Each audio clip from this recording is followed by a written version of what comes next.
예로부터 음력 8월 15일을 한과위 또는 추석이라 하였습니다. 중국에서는 초추와 만추 사이에 있는 절기라 하여 중추절로 지켰고요.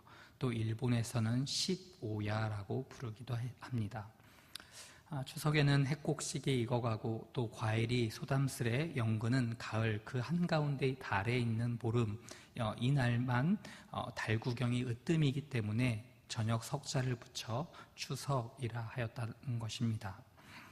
유리왕이 생산을 장려하기 위해 부녀자들의 길쌈과 남자들의 둘의 실적 평가 대회를 열고요. 또 새로 거둔 오곡백과로 빚은 맛있는 음식을 서로 나누면서 그간에 잘 지내었는지 안부를 묻고 또 칭찬과 격려로 잔치를 벌였는데 이것을 가배라 하였습니다. 이것이 한가위 명절이 비록된 역사입니다. 추석을 한가위라고 부르는 것에는 특별한 뜻이 있는데요. 곧 크다라는 뜻의 한과 가피가 부드럽게 변화된 가위를 합하여 한가피라 풀이합니다. 조상과 자연에 대한 큰 가품, 그러기에 그날은 깨끗한 옷을 입고 차례를 지냈던 것이 예로부터 지금까지 이어져 온 것입니다. 그러나 믿는 사람들은 그것을 추석을 더 오히려 조상에게로 돌리지 아니하고 하나님의 크신 은혜와 지금까지 지켜주시고 보호하셨던 그 은혜와 은사들을 다시 한번 되새기며 자기의 친인척들과 함께 음식을 나누는 절기라 하겠습니다. 오늘 함께 읽은 본문 말씀을 보니 성도들이 이 땅에서 누리는 복에 관하여 이야기합니다. 그것은 바로 하나님의 구원 사역에 관한 복입니다. 더욱 구체적으로 말씀드리면 삼위 하나님의 구원 사역을 의미합니다.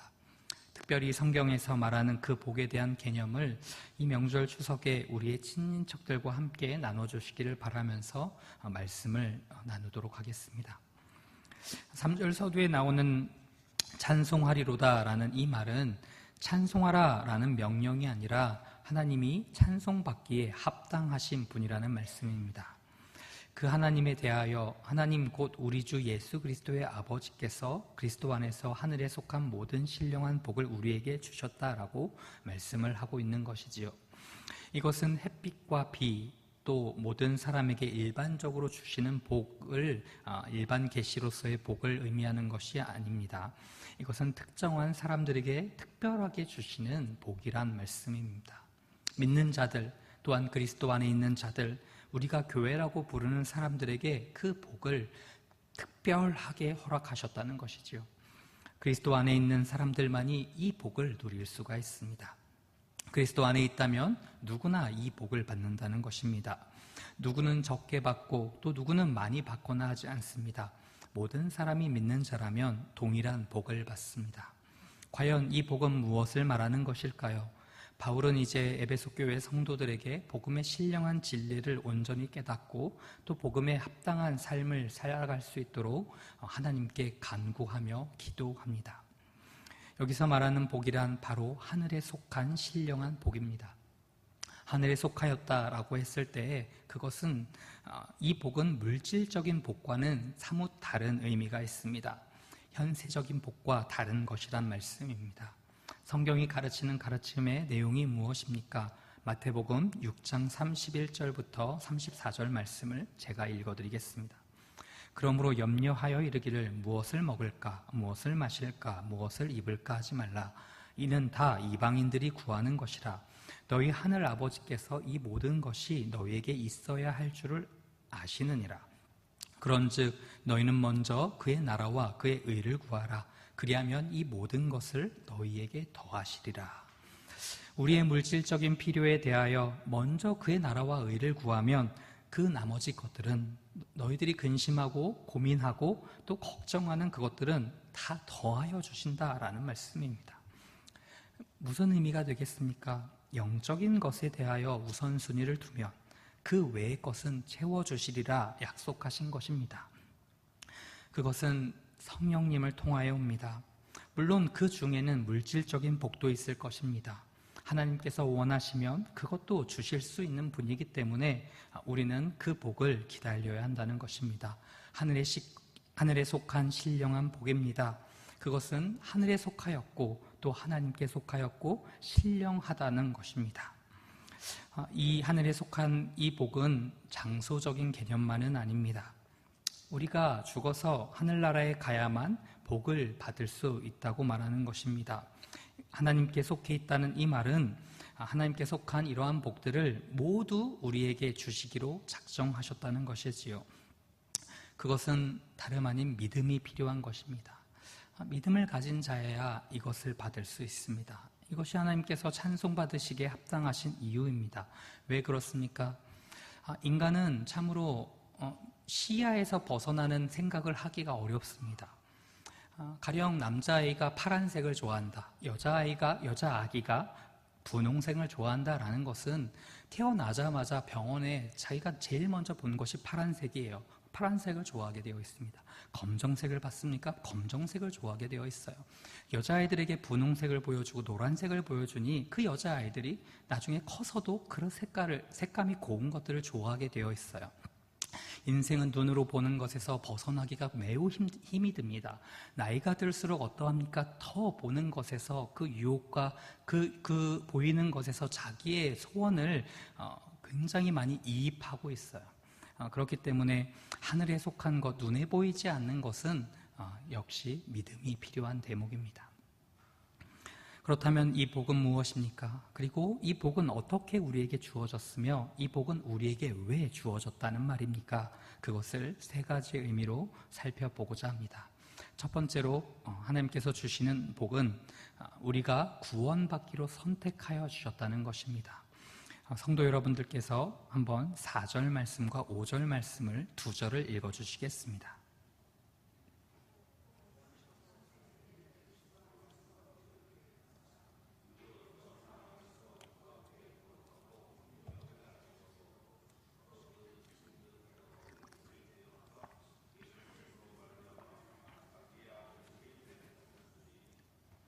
네. 평소보다 인원은 적지만 더 저에게 크게 들립니다. 그리스도 안에 있는 사람은 거룩하고 흠이 없는 사람이 되었습니다. 하나님 안에서는 그 누구도 거룩하지 않고요, 또 스스로 거룩하게 될 수조차도 없습니다. 하나님 앞에서는 그 누구도 거룩할 수가 없고 스스로 거룩하게 되려고 애써도 거룩하여지지가 않는다는 것입니다. 왜 그렇습니까? 하나님의 기준으로 볼 때 이 단어는 인간이 갖출 수 있는 그러한 본래적인 것이 아니에요. 날 때부터 가지고 태어나는 것이 아니란 말씀입니다. 하나님의 기준으로 볼 때 이 단어는 인간과 거리가 멀기 때문에 로마서 3장 9절 말씀에 이렇게 선언하고 있습니다. 그러면 어떠하냐? 우리는 나으냐? 결코 아니라 유대인이나 헬라인이나 다 죄 아래 있다고 우리가 이미 선언하였느니라. 그리고 고린도후서 5장 21절 말씀에 이렇게 기록되어 있습니다. 하나님이 죄를 알지도 못하신 이를 우리를 대신하여 죄로 삼으신 것은 우리로 하여금 그 안에서 하나님의 의가 되게 하려 하심이라. 이렇게 말씀하고 있습니다. 또한 빌립보서 3장 9절 말씀은 이러합니다. 그 안에서 발견되려 함이니 내가 가진 의는 율법에서 난 것이 아니요 오직 그리스도를 믿음으로 말미암는 것이니 곧 믿음으로 하나님께로부터 난 의라. 그러므로 인생들은 본래적으로 그리고 날 때부터 이러한 의를 갖고 태어나지 않았기에 외부로부터 오는 의가 필요하게 되었습니다. 외적으로 나가 아닌, 인간이 아닌 내 안에 생성될 수 없기 때문에 외부로부터 하나님의 의가 오셔야만 우리가 그렇게 하나님께서 택정하시고 또 의롭다라고 칭하여 주실 수 있다는 것이지요. 이러한 것이 우리에게 왜 복이 되겠습니까? 우리가 거룩하지 않았다면 우리는 하나님의 심판의 대상이 되었기 때문이에요. 에베소서 2장 3절 말씀은 이러합니다. 전에는 우리도 다 그 가운데서 우리 육체의 욕심을 따라 지내며 육체와 마음에 원하는 것을 하여 다른 이들과 같이 본질상 진노의 자녀이었더니 과거형으로 기록하고 있습니다. 우리는 본질상 진노의 자녀였습니다. 본질상 마귀의 자녀였어요. 본질상 죄를 지을 수밖에 없고 영원한 심판 때에 불못에 들어가도 우리는 정말 그래도 할 말이 없는 그러한 죄인들이었습니다. 로마서 2장 5절 말씀입니다. 다만 내 고집과 회개하지 아니한 마음을 따라 진노의 날, 곧 하나님의 의로우신 심판이 나타나는 그날에 임할 진노를 내게 쌓는도다 라고 말씀합니다. 청년들과 리더 공부를 하고 사역을 할 때마다 제가 저도 그 청년의 때를 겪고 나서 지금 돌아보니 드는 생각이 한 가지 있습니다. 그것은 무엇이냐면, 어릴 때에는 시간이 많지만 돈이 없어서 놀러 갈 수가 없습니다. 나이가 드니까 돈은 조금 생겨도 시간이 없어서 놀러 갈 수가 없어요. 그런데 그 청년들에게 공부를 좀 더 하자, 리더 공부를 좀 더 하자, 셀지를 좀 더 연구해보자, 이렇게 간청하고 얘기할 때 그들이 저에게 요구하는 것 중에 한 가지가 시간을 달라는 것입니다. 자기들이 할 수 있는 시간을, 자기들이 누릴 수 있는 시간을 달라 합니다. 근데 저도 그 청년의 시기를 거쳐서 지금에 돌아서 보니, 시간이 많은들, 돈이 많은들, 그리고 자기가 할 수 있는 어떠한 재력들이 많은들, 인간은 어떻습니까? 그것이 많으면 많을수록, 확보되면 확보될수록 하나님과 가까워집니까? 그렇지 않죠. 하나님을 더 생각합니까? 교회의 사역과 교회의 일들에 대하여 더 관심을 기울입니까? 그렇지 않죠. 죄를 더 많이 짓게 되어 있습니다. 더 하나님이 아닌 것들로 더 만족을 누리고, 그것이 자기의 영혼의 지방질이 되어서 자기의 영혼의 건강을 해치지 않습니까? 이 로마서 2장 5절의 말씀이 정말로 찔리고 정말로 저에게도 하시는 말씀이다 라는 생각이 듭니다. 그렇기 때문에 하나님의 자신의 의로우심을 나타내시는 날, 두려움으로 하나님을 만날 수밖에 없습니다. 그들은 인간을 그 행한 대로 보응하시는 하나님을 두려워해야 합니다.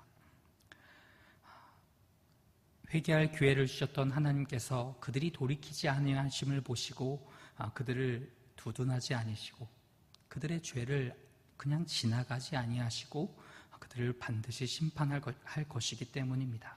반면에 하나님께서 구원하시기로 작정된 자는, 악한 자가 그들을 만지지도 못할 것이며 생명의 면류관을 얻게 될 것입니다. 하나님의 경륜적인 비밀에 속한 이 예정하심으로 말미암아 이것은 우리로부터 난 것이 아니요 오직 하나님에 근거한 것이고 하나님의 사역이며 삼위일체 되신 하나님께서 직접 이루신 일이기 때문에 변개하심이 없습니다. 영원하십니다.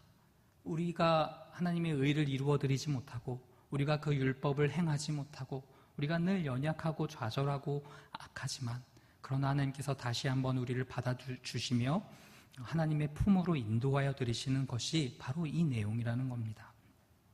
하나님은 우리의 순결과 삶 전체가 하나님의 영광의 찬송이 되게 하시기 위하여 우리를 예정하여 주셨어요.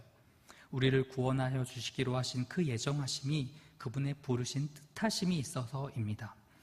우리 가운데 연약한 자가 있거든, 저는 쓸모가 없다거나, 저는 좀 장애가 있고 좀 몸이 불편하니 어떠한 사역을 하고 하나님의 일을 도모하기에 부족하다라는 것이 아니라, 이 교회 안에 있는 구성원들 어느 누구도 하나님께서 구원하시기로 작정하시고 그 예비되심이 있기 때문에 그 부르심의 뜻대로 부르면 그 받은 자들은 다 유용하다는 것입니다.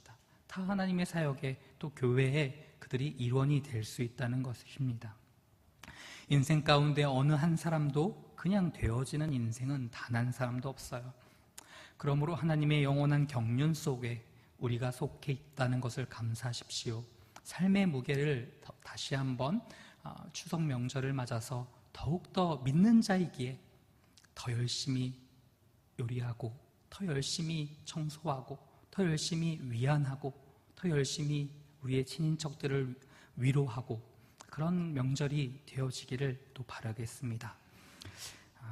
우리가 또 받은 복 두 번째로는 그리스도의 피로 인하여 죄사함을 받았다는 것입니다. 7절 말씀을 읽어주시겠습니다.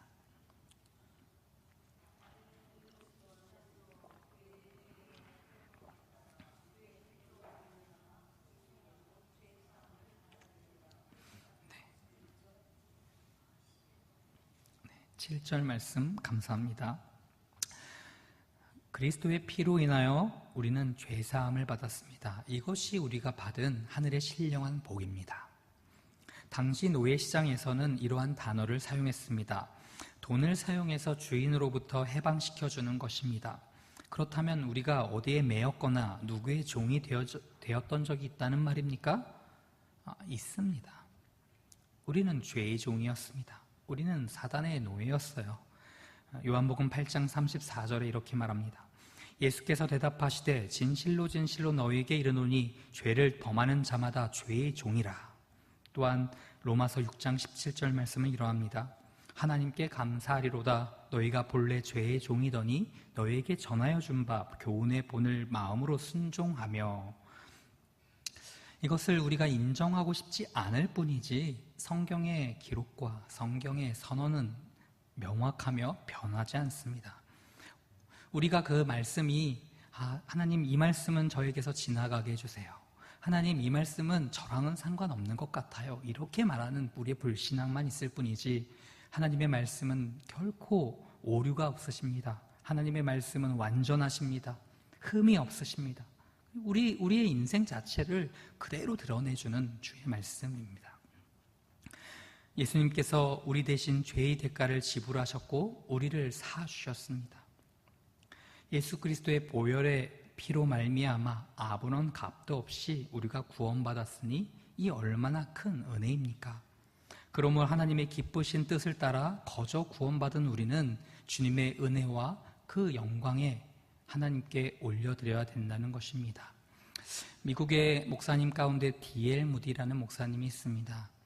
D.L. 무디 목사님이 어느 한 구석진 곳에 있는 탄광촌을 방문을 한 적이 있습니다. 그 탄광촌에서 D.L. 무디 목사님이 우리가 거저 구원을 얻었다라는 이 본문 에베소서를 가지고 말씀을 전하다가 그 말씀을 들은 이제 말씀이 다 끝났어요. 그러고 나니까 한 광부가 찾아와서 세상에 어찌 값없이 주는 것이 있으며 노력이 없을 수가 없는데 어떻게 구원을 값없이 받을 수 있단 말입니까? 이렇게 질문을 했다고 합니다. 그랬더니 D.L. 무디 목사님이 자기에게 질문한 광부에게 광부시여 당신은 오늘 하루를 어찌 보내셨습니까? 라고 물어봤대요. 그랬더니 저는 오늘 수십 미터를 내려가서 거기서 탄광을 캐가지고 나왔습니다. 이렇게 얘기했다는 겁니다. 그 말을 들은 D.L. 무디 목사님이 그러면 그 광부이신 당신은 어떻게 그 수십 미터가 되는 그 지하 땅속을 들어갈 수 있었습니까? 라고 물었습니다. 그랬더니 그 광부가 저는 승강기를 타고 내려갔습니다. 이렇게 얘기한 겁니다. 승강기를 타고 내려갔다가 안전하게 다시 올라올 수가 있었습니다. 이렇게 얘기를 했더니 D.L. 무디 목사님이 그러면 그 승강기를 당신이 돈 주고 지었습니까? 라고 물어봤어요. 아니요, 회사에서 지어주었습니다. 그랬습니다. 마찬가지로 구원도 당신이 승강기를 거저 내려가서 안전하게 돌아왔듯이 주님이 이루신 구원도 그러합니다. 이렇게 말했다고 합니다. 우리는 그리스도 안에서 그의 은혜의 풍성함을 따라 그의 피로 말미암아 속량 곧 죄사함을 받았습니다. 믿으십니까?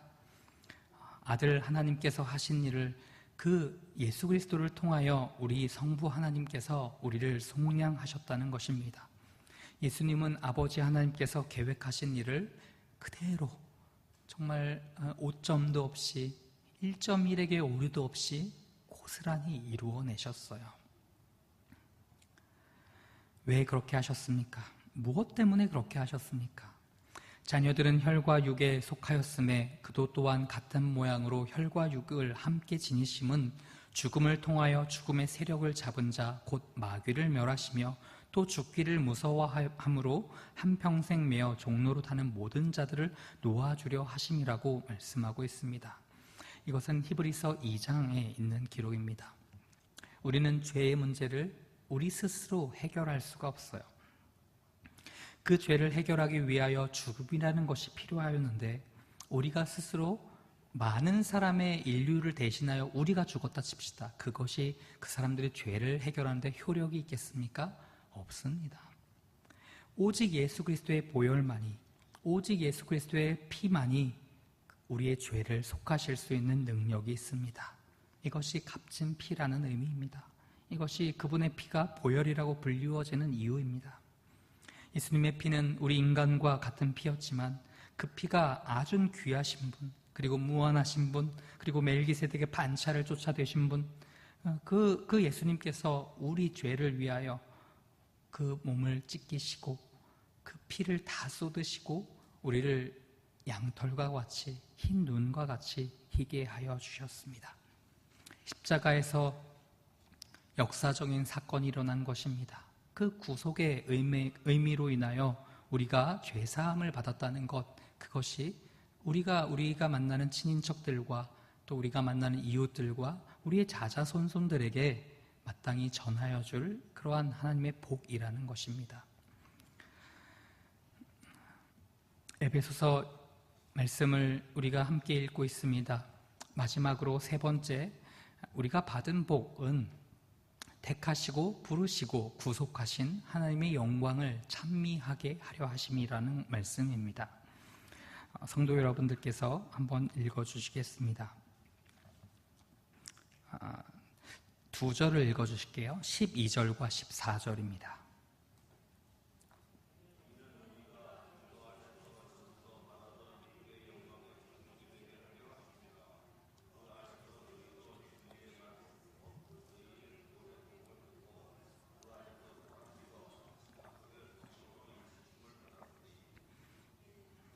네, 14절도 부탁드리겠습니다.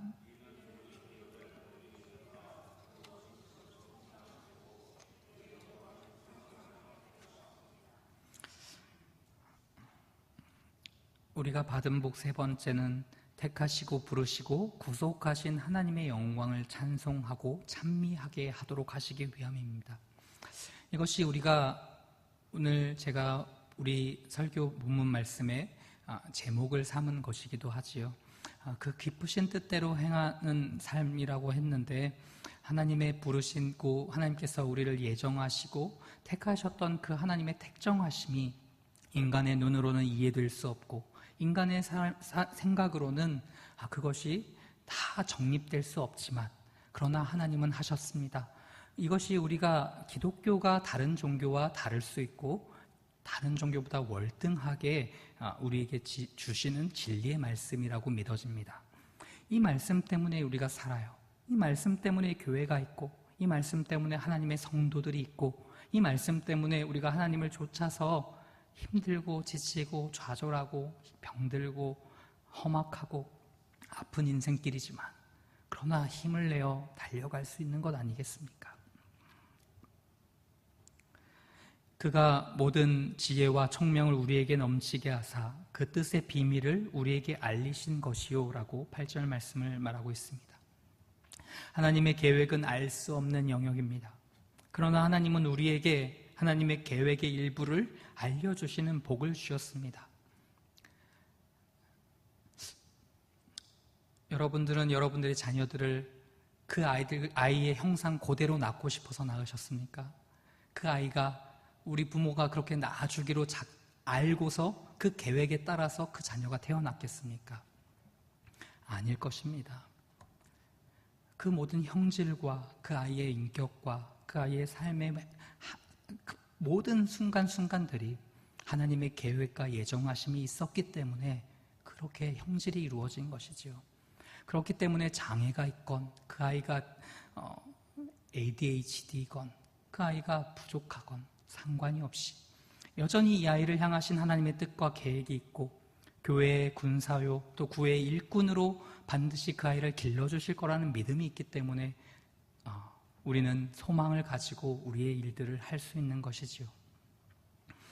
모든 일을 그의 뜻에 결정대로 일하시는 이의 계획을 따라 우리가 예정을 입어 그 안에서 기업이 되었다고 말합니다.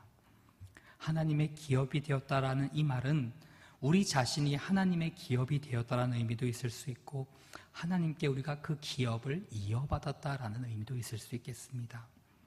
우리가 하나님께 기업을 받았다라는 것, 그것은 우리가 하나님의 자녀가 되었기 때문에 하나님께 기업을 받았다는 말씀입니다. 하나님의 자녀는 당연히 상속자가 됩니다. 하나님께서 주시고자 하는 그 모든 구원의 계획과 비밀을 우리에게 알려주셨고, 그것이 추상적으로나 우리의 생각으로나 우리의 사상으로서가 아니라 정말 실질적으로 우리의 삶 속에서 반드시 그것을 드러내시고 구현해내시고 마땅히 하나님께서 구원하시기로 예비된 자들을 우리의 발걸음을 통하여, 이 추석의 귀경길을 통하여, 우리의 입술과 우리의 섬김을 통하여 우리의 친인척들이 돌아올 것이라는 겁니다. 그 사람들이 반드시 돌아올 것이라는 겁니다. 그 소망을 잊지 마시기 바랍니다. 참된 기쁨과 만족, 하나님과의 교제가 우리를 향하여 기다리고 있습니다. 교회를 이루다 보면 오해도 많습니다. 다툼도 있습니다. 정말 다 접고 다른 길을 택하고 싶을 때가 있습니다. 그러나 그 가운데에서도 오직 그날이 오기만 하면 어떤 오해도 없을 것이고요, 모든 죄의 문제가 해결되며 온전히 우리를 택정하여 주신 하나님의 영광과 삼위일체 되신 하나님께서 다시 한번 우리에게 이룩하여 주실 새 하늘과 새 땅을 기필코 우리에게 허락하여 주실 거라는 겁니다. 그것이 그 영광의 기업의 풍성함을 따라 우리에게 주시는 그 예정의 목적입니다. 그것이 예정하심의 목적이라는 것입니다. 우리가 성도 간의 진정한 사랑을 나눌 날이 올 것입니다.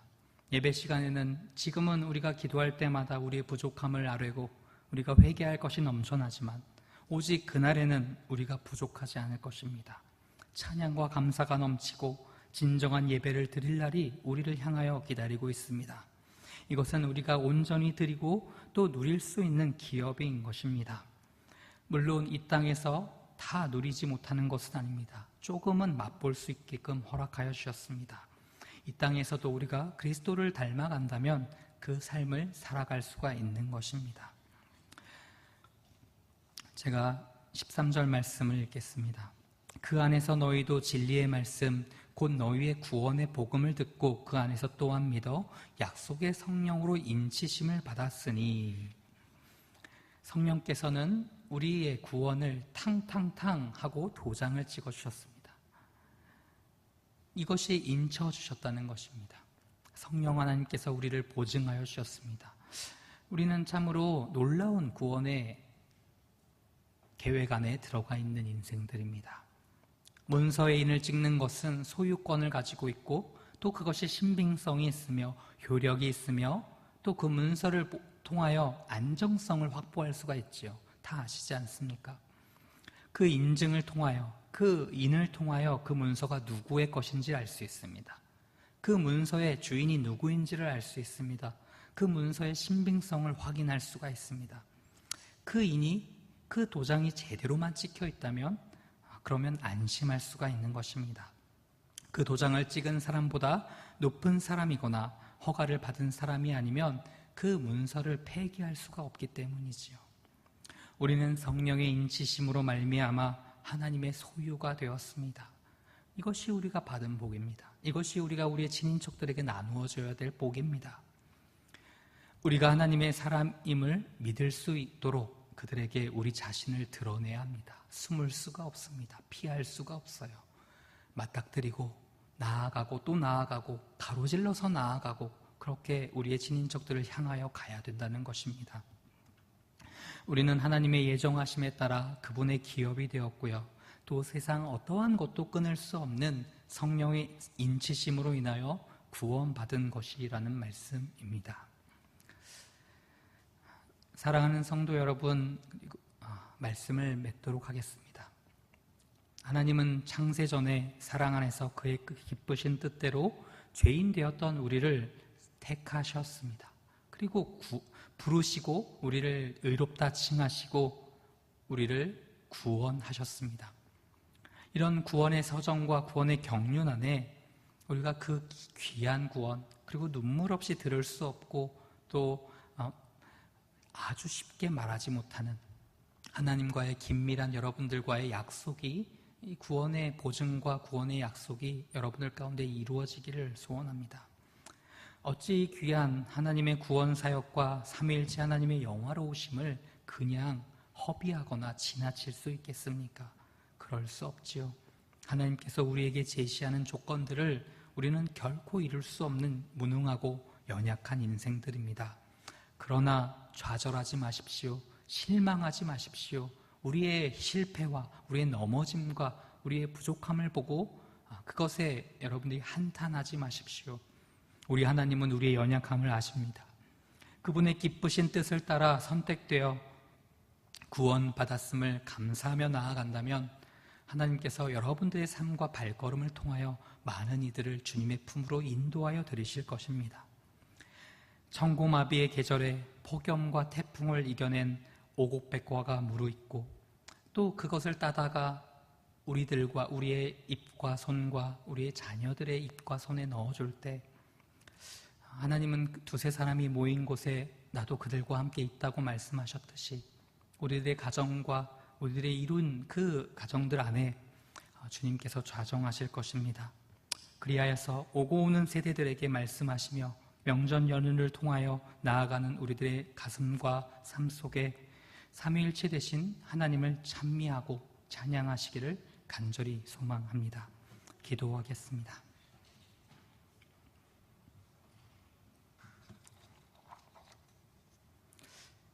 아버지 하나님, 감사를 드립니다. 아버지, 우리 가정 안에 우상이 없게 하여 주옵소서. 하나님 아버지를 영화롭게 하며 길이길이 주님을 섬길 수 있는 참으로 평화로운 화목한 우리의 가정들이 되게 하시옵소서. 주님께서 참으로 우리를 값없이 택정하시고 만세전에 택하시고 또 구원을 아낌없이 허락하여 주셨던 은혜를 기억하며 하나님 안전하게 또 무사히 우리가 다녀오는 모든 발걸음 가운데 주님 붙들어 주옵소서. 아버지께서 함께하여 주시며 또 우리 예배 가운데 영광 받으실 줄 믿사옵고 거룩하신 예수님 이름으로 기도합니다. 아멘. 찬송 312장입니다.